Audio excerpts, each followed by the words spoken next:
What are baby breathing monitors? So baby breathing monitors are monitors that attach to your baby, and they monitor your baby's breathing, and in the event that your baby was to stop breathing, an alarm would sound alerting you to that fact.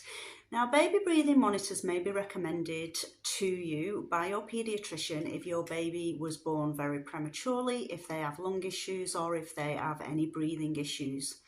However, some parents will choose to purchase and use baby breathing monitors at home, even if their baby was born at term, is very healthy and has no breathing issues or lung issues.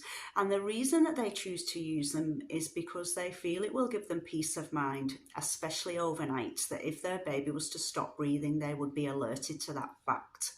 It's very important to know, though, that babies do have periodic breathing, and Helen did touch on this in one of our previous videos. So babies can breathe very fast, then they might have a pause, then when they start breathing again, they'll breathe in a more normal, slower rhythm, and then they might have another pause and then breathe fast again. This is perfectly normal for a newborn.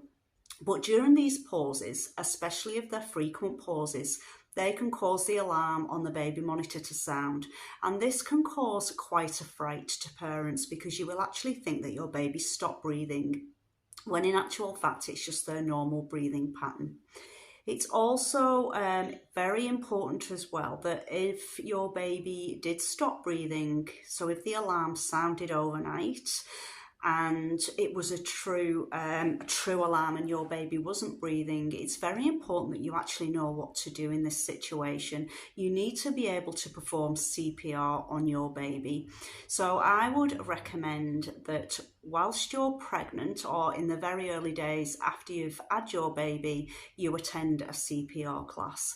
There is a company called CPR Kids that run CPR classes and first aid. It's a 3-hour class, and they primarily teach from birth to 8 years of age, so CPR within that age range, and they'll teach parents, they'll teach grandparents, babysitters can attend, siblings, aunts, uncles, anybody that's going to be looking after your baby at any point can go along and learn how to deal with an emergency with your baby. So check them out online, and you can actually book classes online as well.